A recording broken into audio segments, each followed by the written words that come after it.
Today, we are faced, I think, with the approach of what may be called the ultimate revolution, the final revolution, where a man can act directly on the mind-body of his fellows. Well, needless to say, some kind of direct action on human mind bodies has been going on since the beginning of time.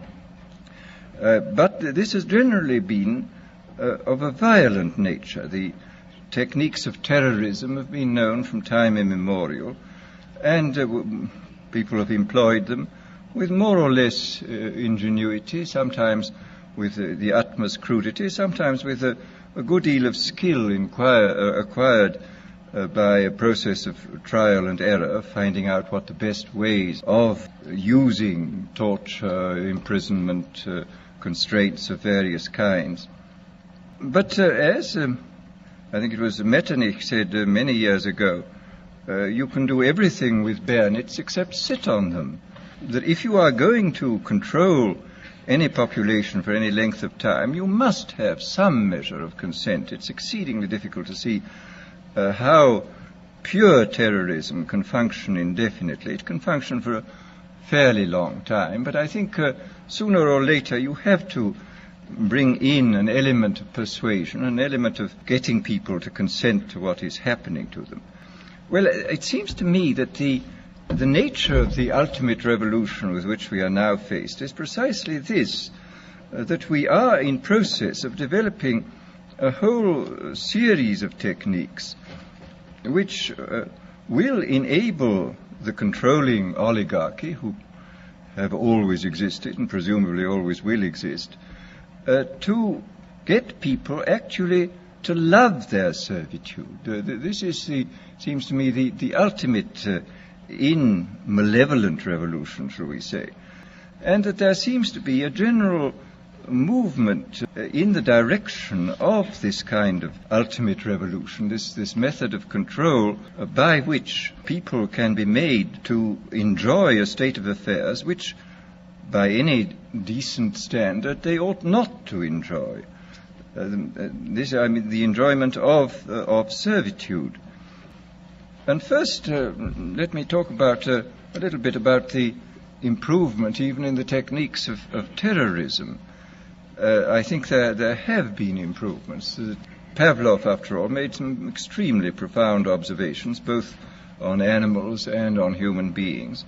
And he found, among other things, that conditioning techniques applied to animals or humans in a state either of psychological or physical stress sank in, so to say, very deeply into the mind-body of the creature, and were extremely difficult to get rid of, that they seem to be embedded more deeply than other forms of conditioning.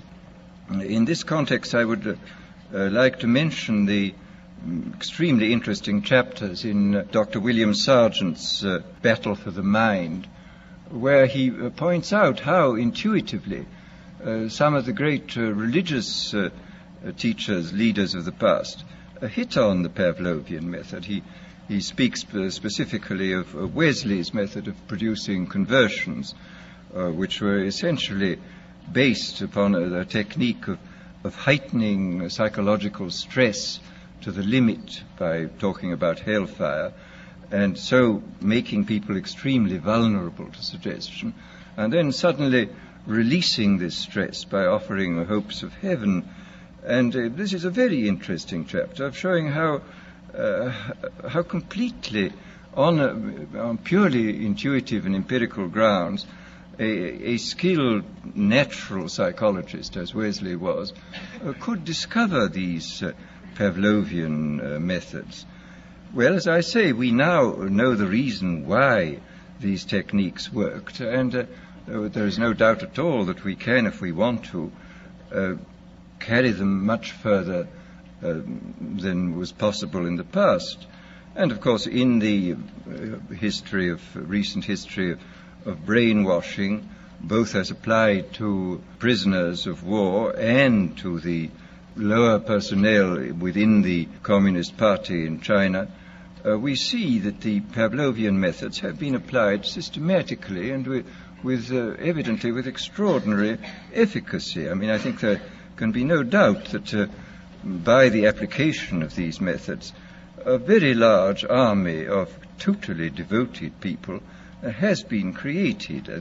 The conditioning has been driven in, so to say, by kind of psychological iontophoresis into the very depth of the people's being, and has got so deep that it's very difficult for it ever to be rooted out. And these methods, I think, are a real refinement on the older methods of terror, because they combine methods of terror with methods of acceptance, that the person who he is subjected to a form of terroristic stress, but for the purpose of inducing a kind of voluntary, quotes, acceptance of the state and the psychological state into which he has been driven, and the state of affairs within which he finds himself.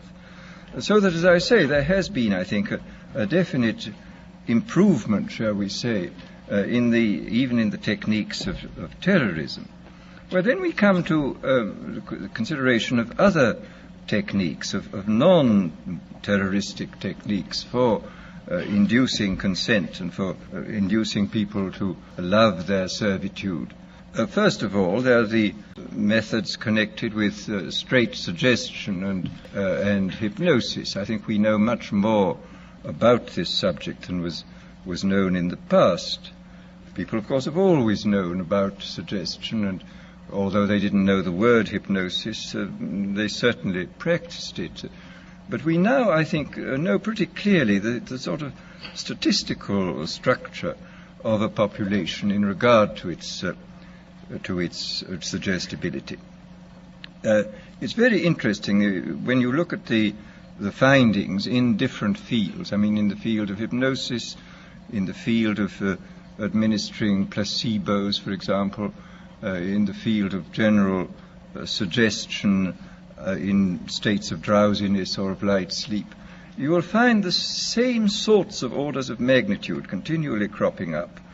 You will find, for example, that the experienced hypnotists will tell one that the percentage of people who can be hypnotized with the utmost facility, just like that, is about 20%. That about a corresponding number at the other end of the scale are very, very difficult or almost impossible to hypnotize, and that in between there lies a large mass of people who can, with more or less difficulty, be hypnotized, that they can gradually be, if you work hard enough at it, be got into the hypnotic state. And in the same way, the same sort of figures crop up again, for example, in relation to the administration of placebos.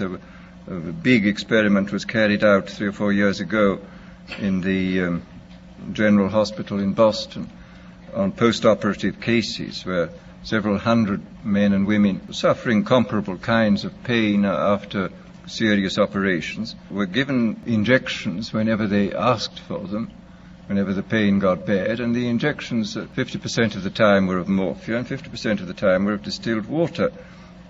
And about 20% of those who went through the experiment, about 20% of them got just as much relief from the distilled water as from the morphia. About 20% got no relief from the distilled water, and in between were those who got some relief or got relief occasionally. So here again we see the same sort of distribution. And I suspect also that it would not be at all difficult to recognize in very early childhood who were those who were extremely suggestible, who were those who were extremely unsuggestible, and who were those who occupied the intermediate space. Quite clearly, if everybody were extremely unsuggestible, organized society would be quite impossible. And if everybody were extremely suggestible, then dictatorship would be absolutely inevitable. I mean, it's very fortunate we have people who are moderately suggestible in the majority, and who therefore preserve us from dictatorship, but do permit organized society to be formed. But once given the fact that there are these 20% of highly suggestible people, it becomes quite clear that this is a matter of enormous political importance. For example, any demagogue who is able to get hold of a large number of these 20% of suggestible people and to organize them is really in a position to overthrow any government in any country. And I mean, I think this, after all, we've had the most incredible example in recent years of what can be done by efficient methods of suggestion and persuasion in the form of Hitler. Anybody who's read, for example, Bullock's Life of Hitler comes forth from this with a sort of horrified admiration for this infernal genius who really understood human weaknesses, I think, almost better than anybody, and who exploited them with all the resources then available. I mean, he knew everything. I mean, for example, he knew intuitively this Pavlovian truth that conditioning installed in a state of stress or fatigue it goes much deeper than conditioning installed at other times. This was why all his big speeches were organized at night. He speaks of this quite frankly, of course, in Mein Kampf. He says this was done solely because people are tired at night and therefore are much less capable of resisting persuasion than they would be during the day. And we see in all his techniques, he was using, he had discovered intuitively and by trial and error a great many of the weaknesses which we now know about in a sort of scientific way, I think much more clearly than he did.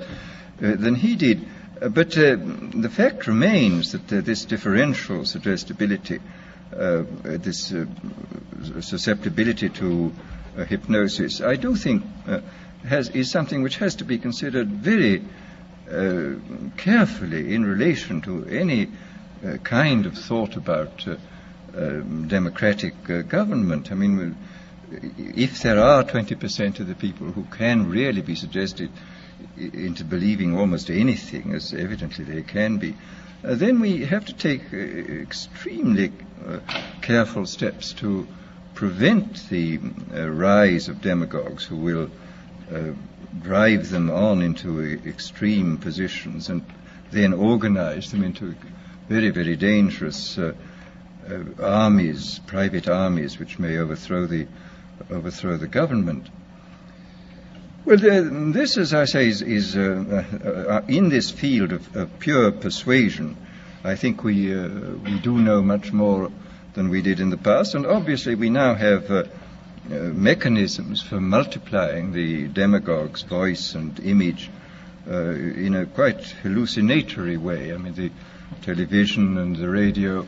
Hitler was making enormous use of the radio. He could speak to millions of people simultaneously.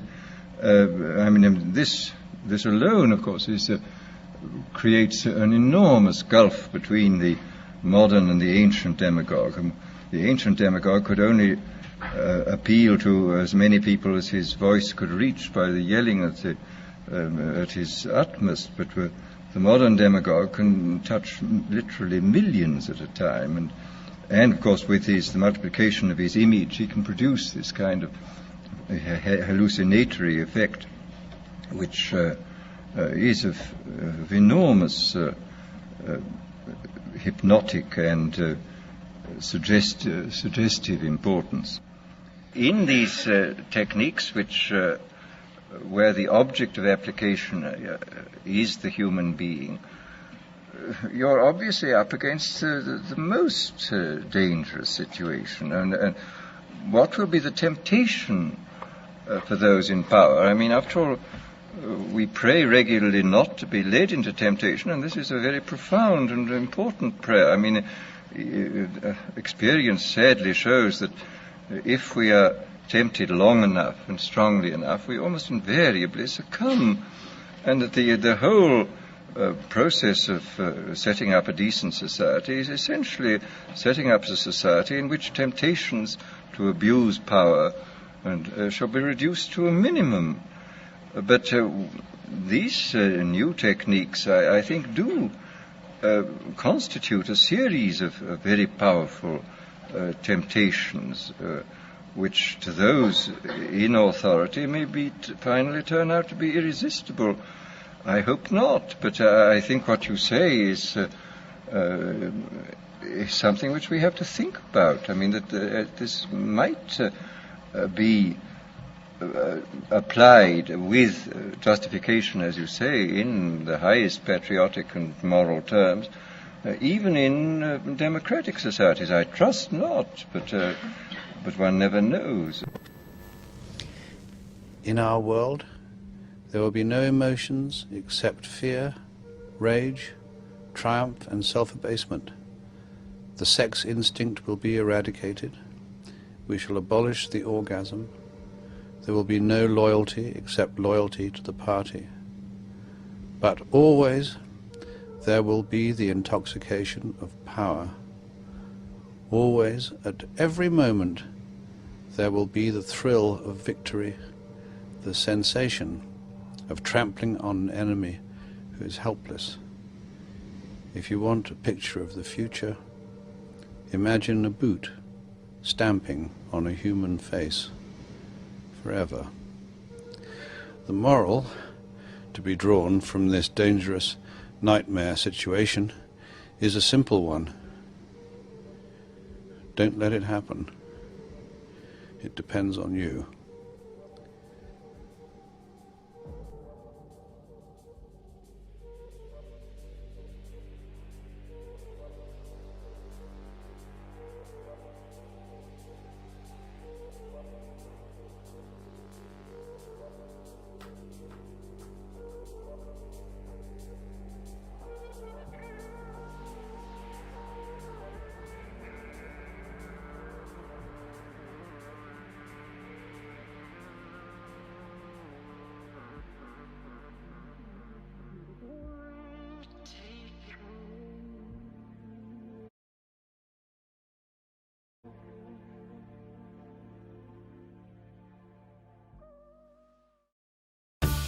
A different future starts with you. That's why GoDaddy does more than help you find a name. You can create, sell, and get found online so any small business can make a change. We need a new generation of thinking, your way of thinking. Start